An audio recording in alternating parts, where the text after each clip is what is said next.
Hello student, economics ज्ञान श्रृंखला में आपका स्वागत है। आज आप सामने एक नया टॉपिक लेकर के आए हैं। आज हम लोग अध्ययन करेंगे भारतीय अर्थव्यवस्था में द्वितीयक क्षेत्रक का क्या महत्व है। जैसा कि आप जानते हैं, भारतीय अर्थव्यवस्था के 3 क्षेत्रक हैं: प्राथमिक क्षेत्रक, द्वितीयक क्षेत्रक, तृतीयक क्षेत्रक। और आज हम लोग द्वितीयक क्षेत्रक का अध्ययन करेंगे। ब्रीफ में आपको समझाना चाहेंगे प्राथमिक क्षेत्रक, द्वितीयक क्षेत्रक और तृतीयक क्षेत्रक भारतीय अर्थव्यवस्था के 3 क्षेत्रक हैं।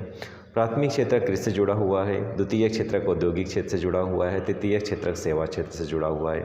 प्राथमिक क्षेत्रक में कृषि का उत्पादन होता है, प्राकृतिक चीज़ों का उत्पादन होता है। और द्वितीयक क्षेत्रक में प्राकृतिक उत्पादों को और ज़्यादा उपयोगी बना करके हम उसे विनिर्माण की प्रक्रिया के तहत उसे और ज़्यादा यूज़फुल बनाते हैं और ज़्यादा उपयोगी बनाते हैं। और तृतीयक क्षेत्रक, जिसे सेवा क्षेत्रक कहा जाता है, प्राथमिक और द्वितीयक क्षेत्रक का सहयोगी के रूप में होता है।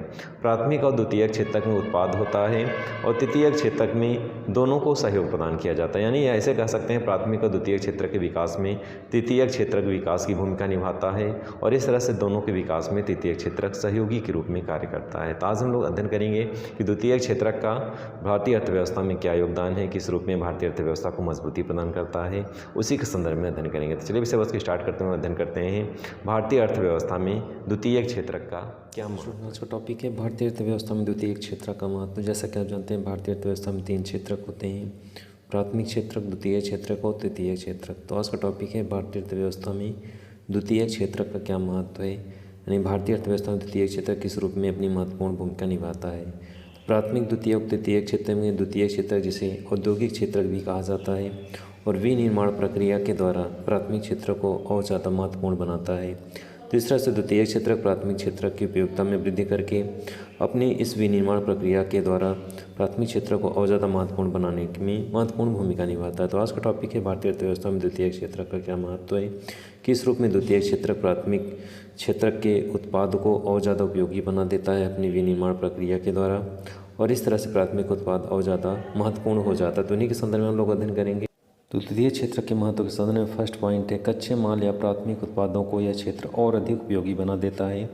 जैसे गन्ने से चीनी बनाना, कपास से कपड़ा बनाना। तो इस तरह से प्राथमिक क्षेत्र के जो उत्पाद होते हैं, उन उत्पादों को विनिर्माण प्रक्रिया के द्वारा इसे और ज़्यादा उपयोगी बना देता है। जब गन्ने से चीनी बन जाता है तो उसकी उपयोगिता में वृद्धि हो जाती है, क्योंकि गन्ने को हम विदेशों में निर्यात नहीं कर सकते, चीनी को निर्यात करते हैं। और ऐसे कंडीशन में गन्ने की चीनी बनाने की स्थिति में उसकी उपयोगिता में वृद्धि हो जाती है। उसी तरह से कपास को हम जब कपड़ा बना देते हैं फैक्ट्रियों में या औद्योगिक क्षेत्रों में, तब कपास से कपड़ा बनने के पश्चात कपड़ा और ज़्यादा उपयोगिता उसमें वृद्धि हो जाती है। तो कहने का मतलब है कि कच्चे माल या प्राथमिक उत्पादों को द्वितीयक क्षेत्रक उसकी उपयोगिता में वृद्धि करने का प्रयास करता है। सेकेंड स्टेप में देखेंगे दूसरा महत्व क्या है। यह क्षेत्रक बड़े पैमाने पर मशीनों का प्रयोग करता है, यानी कहने का मतलब है औद्योगिक क्षेत्रक में मशीनों का प्रयोग किया जाता है और मशीनों के माध्यम से ही विनिर्माण की प्रक्रिया पूरी होती है। इसमें पूंजी निवेश अधिक होता है। स्वाभाविक है, अगर मशीनें लगेंगी, फैक्ट्रियाँ लगेंगी, उसमें पूंजी की ज़रूरत ज़्यादा होगी। उत्पादन की नवीनतम और आधुनिक विधियों का इस्तेमाल किया जाता है। विशेष योग्यता वाले श्रमिक ही इसमें कार्य करते हैं। चूँकि मशीनों का प्रयोग किया जाता है तो स्वाभाविक है इसमें टेक्नोलॉजी का यूज़ होगा। इसमें ऐसे श्रमिकों को रखा जाएगा जो स्किल्ड होंगे, जो कौशल युक्त होंगे, उन्हीं श्रमिकों को इसमें रखा जाता है। तो इस तरह से द्वितीयक क्षेत्रक में स्किल्ड लोगों को रखा जाता है। तो श्रमिक योग्य होते हैं, कौशल युक्त होते हैं। चूँकि मशीनों का प्रयोग किया जाता है बड़ी मात्रा में, औद्योगिक क्षेत्र ये है, इसलिए इसमें इन चीज़ों की आवश्यकता पड़ती है। नेक्स्ट क्रम में देखेंगे, यह क्षेत्र कच्चे माल को अधिक मूल्यवान बनाता है तथा इसकी उपयोगिता बढ़ा देता है। तो जैसा कि आप जानते हैं, प्राथमिक क्षेत्र के जो भी कच्चा माल होता है, यानी द्वितीय क्षेत्र के लिए जो प्राथमिक क्षेत्र का जो उत्पाद होता है वो कच्चे माल के रूप में होता है और कच्चे माल को अधिक मूल्यवान बनाता है। तो कच्चा माल जैसे कपड़ा है, कपास है, जब कपड़ा बन जाता है तो उसकी उपयोगिता में वृद्धि हो जाती है, वैल्यू उसकी बढ़ जाती है। इसी तरह से गन्ने से जब चीनी बन जाता है तब उसकी वैल्यू बढ़ जाती है, क्योंकि गन्ने को हम बड़ी मात्रा में निर्यात नहीं कर सकते। तो इस कंडीशन में जो भी कच्चा मटेरियल होता है उसकी वैल्यू जो है ये द्वितीय क्षेत्र उसमें वृद्धि करता है। नेक्स्ट स्टेप में देखेंगे अगला क्या महत्व है। बड़ी संख्या में लोगों को रोज़गार प्रदान करता है। तो जैसा औद्योगिक क्षेत्र में मशीनों का प्रयोग होता है, उद्योगों का विकास होता है और इस तरह से इसमें बड़ी मात्रा में लोगों को रोज़गार प्राप्त होता है। नवीनतम प्रौद्योगिकी का प्रयोग किया जाता है, तो टेक्नोलॉजी का ज़्यादा से ज़्यादा उपयोग किया जाता है, जिससे द्वितीयक क्षेत्र के उत्पाद को बेहतर बनाने का कार्य किया जा सके, अधिक से अधिक उत्पादन करने का कार्य किया जा सके और उसकी गुणवत्ता में सुधार लाया जा सके। पहले टेक्नोलॉजी जो यूज होती थी, जैसे पहले कपड़े जो बनते थे उन मशीनें पुरानी तरीके की होती थी और उतना बेहतर कपड़े नहीं बन पाते थे, लेकिन जब उसमें नई नई टेक्नोलॉजी का यूज़ किया गया, अच्छी अच्छी मशीनों को लगाया गया, तो कपड़े का जो उत्पाद है उसकी गुणवत्ता में वृद्धि हुई और अंतर्राष्ट्रीय स्तर में उसकी डिमांड में बढ़ोतरी हुई। तो कहने का मतलब है कि जो उद्योग जो होते हैं, जो मशीनें लगी होती हैं, जो पुराने मशीनें होती हैं उसमें नए मशीनों का प्रयोग किया जाता है, नवीन टेक्नोलॉजी से युक्त मशीनों का प्रयोग किया जाता है, जिसमें उसकी उत्पाद जो है वो गुणवत्तापरक और अंतर्राष्ट्रीय मार्केट में उन वस्तुओं को बेचा जा सके और उसकी बेहतर परफॉर्मेंस दिखाया जा सके। ये तभी संभव जब हम उसमें नए तकनीकी का प्रयोग करेंगे, उसका प्रोडक्ट गुणवत्तापरक होगा, तभी अंतर्राष्ट्रीय मार्केट में उसकी डिमांड होगी।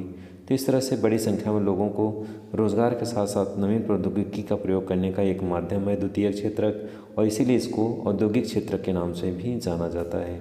द्वितीयक क्षेत्र को औद्योगिक क्षेत्र के रूप में इसीलिए जाना जाता है क्योंकि इसमें उद्योगों में विनिर्माण की प्रक्रिया पूरी होती है। नेक्स्ट स्टेप में देखेंगे, इस क्षेत्र के विभिन्न उद्योग परस्पर निर्भर वाले होने से एक दूसरे के निकट खुल जाते हैं। एक उद्योग का अंतिम उत्पाद दूसरे उद्योगों का कच्चा माल होता है, अतः शीघ्र ही यहाँ एक बड़ा शहर बस जाता है। तो जैसा आप जानते हैं, जैसे कोई कपड़े की फैक्ट्री है तो धागा बनाने वाला कोई प्राथमिक, मान लीजिए कोई फैक्ट्री लगी है, छोटा उद्योग है, और धागा तैयार करता है, लेकिन द्वितीय क्षेत्र के लिए जो कपड़ा बना रहा है उसके लिए वह कच्चा माल होगा। तो इस तरह से प्राथमिक और द्वितीय क्षेत्र कैसे कर सकते हैं कि द्वितीय क्षेत्र के पास पास अन्य क्षेत्र भी उसमें, यानी प्राथमिक क्षेत्र के जुड़े हुए जो फैक्ट्रियां होती हैं वो द्वितीय क्षेत्र के लिए कच्चा माल उत्पादित करती हैं और दोनों आसपास इस तरह से बन जाते हैं जिससे एक शहरीकरण की प्रक्रिया को बढ़ावा मिलता है। और शहरीकरण की प्रक्रिया को बढ़ावा मिलने के साथ साथ जो शहर बसते हैं, घनी आबादी होती है, लोगों को रोज़गार मिलता है, आर्थिक क्रियाओं का केंद्र होता है, तो कई सारी चीज़ें इसमें क्रिएट होती हैं और इस तरह से द्वितीय क्षेत्र का अपनी एक महत्वपूर्ण भूमिका होती है, चाहे शहरीकरण को लेकर के हो, चाहे रोज़गार के अवसर को लेकर के हो, चाहे एक नए शहर के निर्माण के लेकर के हो। नेक्स्ट स्टेप में देखेंगे, द्वितीय क्षेत्र लोगों में आत्मनिर्भरता लाते हैं। उद्योगों में कार्यरत श्रमिकों को ऊंची मजदूरियां मिलती हैं और इस प्रकार प्रति व्यक्ति आय स्तर ऊंचा उठता है।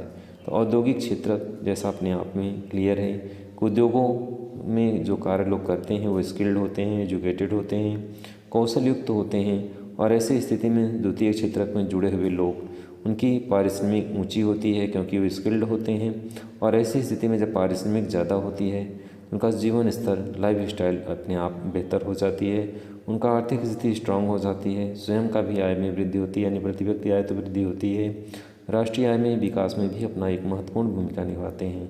तो द्वितीय क्षेत्र कई मायने में महत्वपूर्ण भूमिका निभाता है, न केवल उद्योग विकास के लिए या फिर कच्चे माल की उपयोगिता में वृद्धि करने के लिए, बल्कि द्वितीय क्षेत्र रोजगार के साथ साथ श्रमिकों को जीवन स्तर को सुधारता है, अर्थव्यवस्था को मजबूती प्रदान करता है और देश की राष्ट्रीय आय में वृद्धि करता है। तीसरा, तो द्वितीय क्षेत्र का अपना एक विशिष्ट भूमिका निभाता है। नेक्स्ट स्टेप में देखेंगे, विनिर्माण उद्योग बड़े पैमाने पर उत्पादन करते हैं तथा अतिरिक्त उत्पादन का बड़ी मात्रा में अन्य देशों का निर्यात करते हैं। बहुमूल्य विदेशी मुद्रा अर्जित की जाती है और इस विदेशी मुद्रा से नवीनतम प्रौद्योगिकी और उन वस्तुओं का आयात किया जा सकता है जिनका भारत में अभाव है। तो यहाँ बहुत क्लियर समझ सकते हैं इस तरह से कि विनिर्माण उद्योग बड़े पैमाने पर उत्पादन करते हैं। जैसा कि आप जानते हैं, प्राथमिक क्षेत्र के उत्पाद जो मशीनों का यूज़ नहीं किया जाता उसमें उत्पादन क्षमता बहुत स्लो होती है या कम मात्रा में होती है, लेकिन विनिर्माण प्रक्रिया में उद्योगों को बड़ी मात्रा में यूज़ किया जाता है, टेक्नोलॉजी का यूज़ किया जाता है और अधिक उत्पादन किया जा सकता है।